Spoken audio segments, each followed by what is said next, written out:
April 21న Huzur Nagar లో ఏర్పాటు చేసిన ఎంపీ ఎన్నికల కాంగ్రెస్ ప్రచార సభకు హుజూర్ నగర్ నియోజకవర్గంలోని ప్రతి కాంగ్రెస్ కార్యకర్త తరలి రావాలని మంత్రి ఉత్తమ్ కుమార్ రెడ్డి వ్యక్తిగతంగా ఆహ్వానం పలికారు.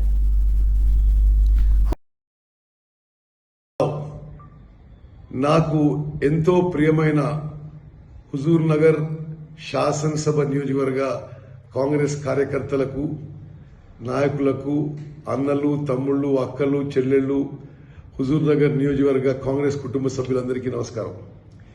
21 ఏప్రిల్న సాయంత్రం 5:30 గంటలకి హుజూర్ నగర్ పట్టణంలో రాజీవ్ ప్రాంగణంలో ఈ పార్లమెంట్ ఎన్నికల సందర్భంగా ఎన్నికల ప్రచార సభ నిర్వహిస్తున్నాము.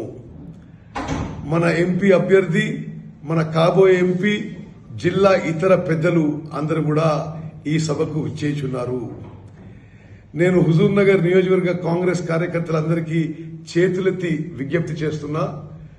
ప్రతి ఒక్క కార్యకర్త, ప్రతి ఒక్క కాంగ్రెస్ నాయకుడు, కాంగ్రెస్ అభిమానులు అందరూ కూడా స్వచ్ఛందంగా తరలివచ్చి ఈ ఎన్నికల ప్రచార సభని విజయవంతం చేయవలసిందిగా మీ అందరికీ నేను నమస్కరించి ఆహ్వానిస్తున్నాను.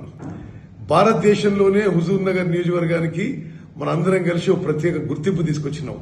మెంబర్షిప్ లో గానీ, అభివృద్ధిలో గానీ అనేక విషయాల్లో దేశంలో నెంబర్ 1. అదేవిధంగా ఈ పార్లమెంట్ ఎన్నికల్లో కూడా అత్యధిక మెజారిటీ ఇచ్చే విధంగా అందరం కృషి చేద్దాం. 21వ తారీఖు సాయంత్రం 5:30కి ఈ సభకి మీరందరూ రావాలని చెప్పి, ప్రతి కార్యకర్త రావాలని చెప్పి నేను సవినయంగా ఆహ్వానిస్తున్నాను.